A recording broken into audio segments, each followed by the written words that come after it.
जो अभी आपने देखा बॉक्सिंग करते हुए बच्चे, उन्होंने एक डिमांड भी आपसे की कि रिंग होना चाहिए। इसलिए मैंने कहा कि जो सुविधाओं की कमी भी है उनको भी पूरा करेंगे, ताकि एक रिपोर्ट लेके किस जिला में किन खेलों की प्रतिभा है, क्या आधारभूत ढांचा है, उसमें क्या सुधार करना चाहिए, उसको साइंटिफिक अप्रोच के साथ चलेंगे ताकि कहीं कोई कमी ना रहे। भारत सरकार ने भी इसी तरह से अकेडमी शुरू की है, खेलो इंडिया, जिसमें 5 लाख रुपए तक हम देते हैं। किसी ने अपनी अकेडमी शुरू करनी हो, उस कोच को स्थानीय सेंटर शुरू करना है और हर साल उसको 5 लाख रुपए मिलता है। 1000 ऐसे सेंटर्स हम देश भर में बनाने जा रहे हैं। अनुराग जी, आज आपने स्वयं सहायता समूह के जितने भी पदार्थ थे उनको देखा, क्या सुझाव देना चाहेंगे? पहले तो इन सबको मेरा सलाम। क्या खूबसूरत काम किया है। आप देखिए, मैं तो कई बार हैरान हो जाता हूं जी, बड़े बड़े स्टोर्स में जिस तरह की पैकिंग और जिस तरह का प्रोडक्ट नहीं मिलता है। चंबा, जिसको कभी पिछड़ा जिला कहा जाता था, मोदी जी ने आकांक्षी जिला बनाया है। वहां पर जो मोदी जी की फार्मर प्रोड्यूस ऑर्गेनाइजेशन, ये देश भर में लाखों बनाने की बात की थी। मुझे प्रसन्नता है, कई एफपीओs तो यहाँ पे ऐसी जिनमें 2,500 सदस्य हैं। तो आप कल्पना कीजिए, 2,500 परिवारों को जोड़ने का काम एक संस्था कर रही है, उनको आय के साधन दे रहे हैं।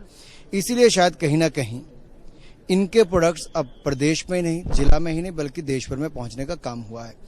मैंने एक मीटिंग इसके बाद फिर बुलाई है इन सबके इंचार्ज को, ताकि इनकी मुश्किलें क्या हैं उनको समझ सकूं, उनको दूर करूंगा। दूसरा, ऑनलाइन प्लेटफॉर्म एक बहुत बड़ी सुविधा है। तीसरा, मेले एक बड़ी ऑप्शंस हो सकती हैं। चौथा, जो टूरिस्ट आते हैं वो किन केंद्रों पर जाते हैं, वहां पर भी इनके लिए हाट्स बननी चाहिए, ताकि वहां पर इनके प्रोडक्ट्स लगे। आपने ये कहा कि जो चंबा है इसे एक जो हेरिटेज टाउन के तौर पे विकसित किया जाना चाहिए। क्या आप प्रपोजल देंगे कि ये जो छोटा सा हमारा शहर है, इसे एक हेरिटेज टाउन के तौर पर विकसित किया जा सके? देखिए, अमृतसर हो, बाकी हो, ऐसे बहुत सारे शहरों ने प्रयास किया कि उनको हेरिटेज टैग मिले। पहले तो लोगों को अपनी मानसिकता उस तरह से करनी होगी, मन पक्का करना होगा कि हमें अपनी बिल्डिंग को फिर प्रिजर्व करना है। ये हमारी ऐतिहासिक धरोहर है, उसको बचाएंगे भी, संवारेंगे भी, और यहाँ पर टूरिस्ट को लाने का काम करेंगे। जो नड्डा जी हैं वो धर्मशाला हैं और आप चंबा में हैं और कांगड़ा से आए हैं, क्या मायने हैं? नड्डा जी प्रदेश के बेटे हैं और भारतीय जनता पार्टी के राष्ट्रीय अध्यक्ष हैं। मैं हिमाचल प्रदेश से ही चुना हुआ एक प्रतिनिधि हूं, जिसको मोदी जी की सरकार में काम करने का अवसर मिला है। उस नाते में एक एस्पिरेशनल डिस्ट्रिक्ट का दौरा करने आया हूं कि हमने क्या विकास किया है, क्या कमियां हैं, क्या सुधार करना है। और मुझे आकर बहुत प्रसन्नता हुई, जो मापदंड देख रहा हूं कि वहां पे हमने अच्छा करना शुरू किया है, और बहुत सारे ऐसे प्रयास जो अनूठे भी हैं और बहुत सफल भी हैं। एक और प्रश्न जो बिल्कुल ज्वलंत समस्या है हिमाचल प्रदेश की, कि लगातार आपके यहाँ दस्तक देने के बाद खालिस्तान के झंडे लगाए जा रहे हैं, उनके नारे लिखे जा रहे हैं। देखिए, कुछ लोगों की मानसिकता ऐसी होती है कि वो समाज में तनाव पैदा करना, वो उस दृष्टि से काम करते हैं। कुछ ऐसे संगठन हैं जिनका काम सत्ता में आने का है, चाहे किसी से भी समझौता कर ले। और ऐसे पार्टियों का, ऐसे लोगों का बहुत लंबा जीवन नहीं होता है जी।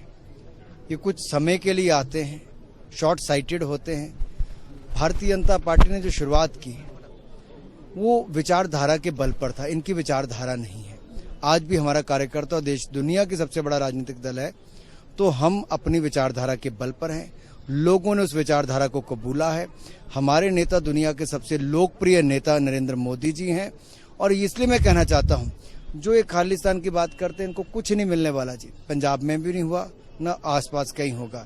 चुनाव को देखकर कुछ लोग खालिस्तान समर्थकों के साथ जाकर उनके घरों में रहते हैं, तो दूसरे राज्यों में आकर उस तरह के प्रोपेगेंडा खड़ा करते हैं। लोग इनका असली चेहरा जानते हैं और इनको कभी कबूल नहीं करेंगे। मेरा आखिरी प्रश्न आपसे, क्या मिशन रिपीट होगा? निश्चित तौर पर पहले से बड़ा होगा। केंद्र और प्रदेश की सरकारों ने शानदार काम किया है। नरेंद्र मोदी जी बहुत लोकप्रिय हैं और हिमाचल की जनता ये मानती है कि मोदी जी उनके अपने हैं, और केंद्र में मोदी जी तो प्रदेश में जयराम जी ने शानदार काम किया है। ये थे केंद्रीय मंत्री अनुराग ठाकुर, जिनका ये कहना है कि चाहे आप अपनी उपस्थिति प्रदेश में दर्ज कराना चाहे, लेकिन उसके कोई मायने नहीं रहेंगे। Nandini Mittal, DD news, Chamba.